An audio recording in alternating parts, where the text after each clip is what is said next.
People don't just randomly decide how to treat you. They learn it from you.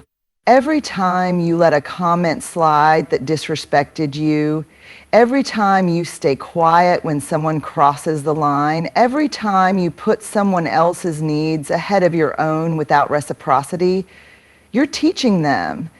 You're sending a silent message that says, "This is okay with me." See, respect isn't built on words, it's built on patterns. If you consistently show up for people who don't show up for you, they'll assume that's your role. If you keep forgiving without change, they'll believe your forgiveness is endless. If you keep shrinking yourself to make others comfortable, they'll expect you to stay small forever. People are observant. They pick up on what you tolerate and adjust accordingly. It's not always malicious. Sometimes it's just habit. But whether intentional or not, the result is the same. When you allow certain behaviors to repeat without consequences, you normalize them. And once something becomes normal in a relationship, whether it's personal, professional, or even within your family, it becomes very hard to reverse. People get used to the version of you that prioritizes their comfort over your own boundaries.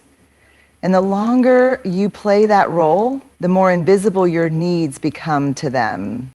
The worst part, over time, you start believing it too. You internalize the idea that maybe you deserve less, that maybe being nice means putting up with disrespect, that being loved means being needed more than being valued. But that's the trap. The truth is, the moment you start enforcing your boundaries, the moment you start saying no without guilt and walking away from what doesn't serve you, people will either level up or leave. And both outcomes are a win. Because at the end of the day, you're not just teaching others how to treat you, you're reminding yourself of how you deserve to be treated. There's a dangerous lie that many people are raised to believe, that if you're just nice enough, kind enough, giving enough, people will automatically respect you, that if you bend over backwards, never say no, never rock the boat, you'll be seen as valuable, as someone worth cherishing, protecting, honoring. But let's tell the truth, niceness without boundaries breeds entitlement, not respect. You can be the kindest person in the room, but if you don't have a clear line between what you will and won't accept, people will walk all over you, not because they're evil, but because you never made it clear where to stop. Accommodation without boundaries tells people, I will sacrifice my comfort for yours. I will tolerate what hurts me just to keep you happy. And over time, they begin to expect it. They stop seeing it as kindness and start seeing it as your default behavior. Your constant availability becomes obligation in their eyes. Your selflessness becomes expected. Your generosity becomes taken for granted. What people respect, truly respect, is when you are both kind and clear. When you can say, I care about you, but I won't tolerate this. When you can give from a full cup, not out of guilt or fear. When you can walk away from things that don't align with your values, even if it disappoints someone else. Boundaries aren't walls, they're guardrails. They don't push people away. They show others how to safely interact with you. And real ones, the ones who care about you, won't be offended by your boundaries. They'll be grateful for the clarity, because people actually feel more secure when they know where you stand. You teach them that your time matters, your energy has limits, and your presence is not a free-for-all. Being nice isn't the problem. Kindness is powerful. Compassion is beautiful. But when you strip yourself of boundaries just to keep the peace, you're not being nice, you're being used. And eventually resentment will grow in the silence you created trying to be liked. So remember, respect doesn't grow in the soil of self-abandonment. It grows in the space where kindness meets self-worth, where love meets limits, and where your voice finally says, This is how I expect to be treated. Every time you let something slide that makes you uncomfortable, a backhanded comment, a dismissive tone, a subtle dig disguised as a joke, you're not just choosing peace over conflict, you're sending a silent message to the person doing it. And that message says, this is acceptable. You might not mean to say that. Deep down, you might feel hurt, disrespected, angry even. But when there's no reaction, no correction, no confrontation, the action gets registered as harmless. It gets filed under not a big deal. And from that point forward, it becomes easier and easier for someone to keep chipping away at your dignity. Disrespect doesn't usually come out of nowhere. It starts small. A little sarcasm here, a little eye roll there, a condescending comment dressed up as advice, a friend who only calls when they need something, a partner who keeps dismissing your feelings. These aren't isolated incidents, they're tests, quiet little tests to see what they can get away with.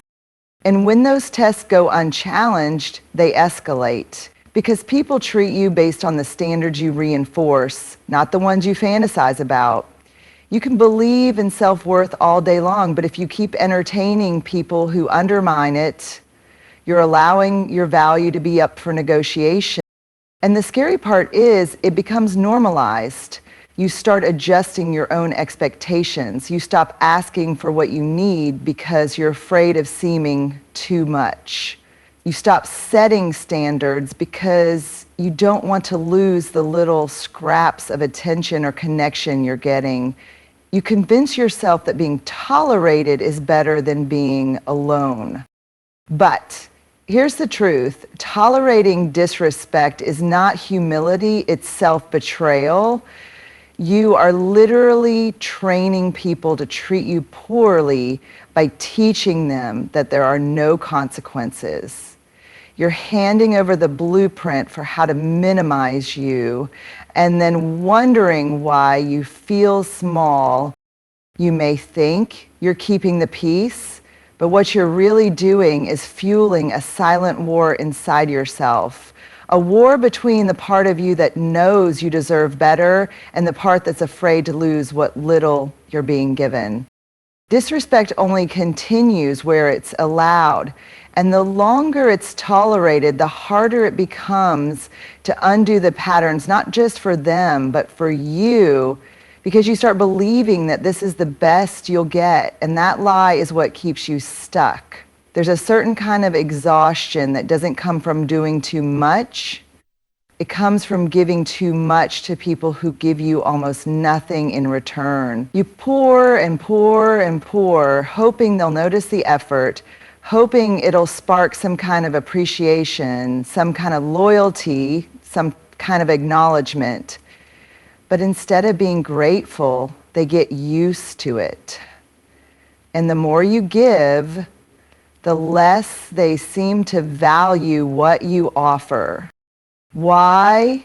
Because when you give without boundaries, people stop seeing it as generosity, they start seeing it as your job. At first, your kindness is admired. You're thoughtful, reliable, always there, but slowly that gratitude fades. Your extra effort becomes the new baseline. Your emotional labor becomes expected. You answer every call, fix every problem, carry every weight, and somehow it's still not enough. People start asking for more, showing up less, and treating your availability as a given instead of a. And here's what's dangerous. When you overgive, you create an imbalance that teaches people not to value your presence, but to depend on it. They stop showing up for you because they know you'll always show up for them. They stop checking in on how you feel because they're used to you pretending you're fine. You become their emotional support system. But when it's your turn to need something, suddenly everyone's busy. Worse still, you may start to believe that your worth is tied to how much you give. You tell yourself, if I stop showing up, I'll be forgotten. Or if I stop helping, they won't need me. So you stay in this loop of overdoing, not because they deserve it, but because you're afraid of what will happen if you stop. But here's what really happens. People get lazy with what they don't have to earn. When there's no boundary, no balance, no mutual exchange, you become a resource, not a person. And being treated like a resource, even by people you love, will drain you in ways you can't always see until you're running on fumes. You deserve to be in spaces where your efforts are matched, not just consumed. Relationships, all of them, should be reciprocal. That doesn't mean you keep score, but it does mean you pay attention. If you're always the one reaching out, always the one checking in, always the one sacrificing, that's not love. That's self-erasure. Protecting your energy isn't selfish, it's survival. And when you don't protect it, people who benefit from your burnout will keep asking for more. Not because they don't care, but because you've never made them pause and ask, am I giving back to this person the way they give to me? You're not obligated to bleed yourself dry to prove your worth. You were already worthy even when you weren't doing anything at all. Here's the hard truth most people won't say out loud. No one is going to value you more than you do.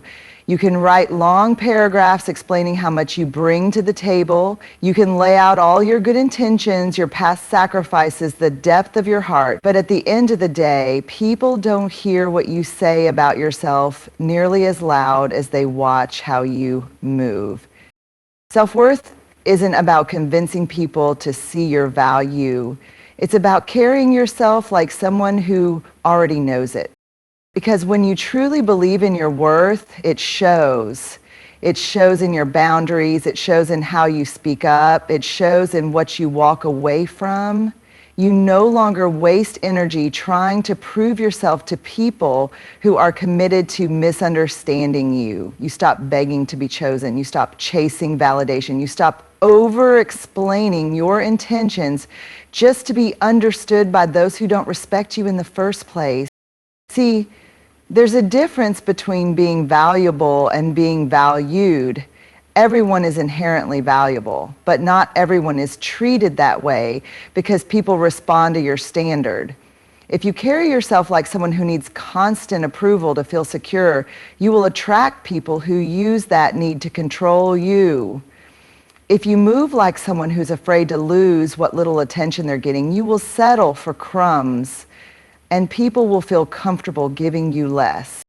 But when you embody your worth, when you stop lowering your tone, your truth, or your expectations just to be liked, the whole dynamic shifts. You no longer need to announce your boundaries. Your energy makes them clear. You no longer tolerate inconsistencies. Your distance becomes your answer. You no longer wait for someone to see your potential. You go where you're seen without having to shrink. And no, it's not always easy. Acting like you know your worth, especially after years of being undervalued, is a radical act. You will second guess yourself. You will feel guilty. People will call you selfish, cold, or too much. Not because you are, but because they're no longer benefiting from your self-neglect. Let them. Because the truth is, people don't respect the version of you that constantly has to explain itself. They respect the version of you that moves with quiet confidence, the one that shows up without apology, that says no without explanation, that doesn't flinch when someone tries to challenge your sense of self. You don't need to talk them into seeing you. You just need to stop acting like you don't see yourself. There's a difference between peace and passivity, and a lot of people confuse the two. Staying quiet isn't always noble. Holding your tongue doesn't always make you wise. Sometimes your silence sends a message you never intended, a message that says, I'm okay with this, even when you're screaming inside. When you don't speak up for yourself, especially when someone crosses a line or treats you unfairly, people don't assume you're being mature, composed. They assume you're easy to dismiss. They assume you're someone who won't push back, someone who will absorb the blow and carry on like nothing happened. And if that becomes the pattern, it won't just be one person. It'll be your coworkers cutting you off in meetings, your friends making jokes at your expense, your partner ignoring your needs, your family minimizing your experiences. Because silence in the face of disrespect doesn't neutralize the situation, it validates it. You may stay quiet because you don't like confrontation, because you've been taught to keep the peace, because you're scared that speaking up might make you look dramatic, difficult, or too emotional. And that fear is real, especially if you've experienced people punishing you in the past for using your voice. But the truth is, the longer you stay silent, the louder the disrespect gets. Speaking up doesn't mean yelling. It doesn't mean being aggressive. It means being clear. It means saying, I don't like the way that was said, or that crossed a line, or I'm not okay with this. It means letting people know early and consistently that you are someone who notices and that you are someone who will respond. People treat your silence like permission because that's what it becomes when you say nothing. They assume you're fine. They assume you're indifferent. Or worse, they assume you lack the strength to advocate for yourself. And that assumption shapes the way they interact with you going forward. But when you speak up, even once, you shift the entire dynamic. You show them that your comfort has limits, that your presence comes with expectations, that you're not the type to quietly absorb disrespect just to keep things smooth. There's power in your voice. There's clarity in your truth. And there's strength in saying not this time.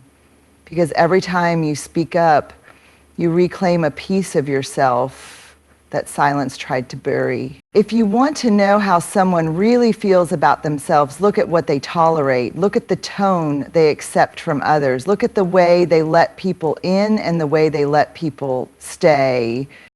See, the way you treat yourself sets the tone for how others treat you. Every time you ignore your own needs, silence your own voice, or abandon your own standards just to make someone else feel comfortable, you're broadcasting a message about how you see yourself. Whether you realize it or not, people are watching, they're picking up on the signals, and they will mirror back what you model. If you show up for yourself with confidence, clarity, and consistency, the world takes note. If you talk about yourself with pride, not arrogance, but self-assurance, people learn to speak about you with that same respect. If you honor your own time, your energy, your boundaries, you become someone who naturally commands a higher level of care and consideration. But when you treat yourself like a second option, others do too. When you constantly put yourself last, people stop checking where you stand in the line. They just assume you'll wait. When you accept the bare minimum from yourself, emotionally, mentally, physically, you start attracting people who offer the same. When you make excuses for those who don't show up, people learn that you're someone who will carry more than your share and never complain. And slowly that turns into a lifestyle of self-neglect disguised as loyalty. You become the one who's always okay, the one who never asks for much, the one who handles everything. But inside you feel depleted, unseen, resentful. And the worst part is no one notices. Self-respect is not a luxury, it's your baseline. It's how you teach the world how to engage with you. It's how you raise the standard without needing to say a word, because once you start operating from a place of deep respect for yourself, how you look after your peace, how you protect your heart, how you speak your truth, people will either rise to meet you or fall away. And either outcome is a form of alignment. You don't have to convince people to treat you well. You just have to become someone who no longer entertains anything less.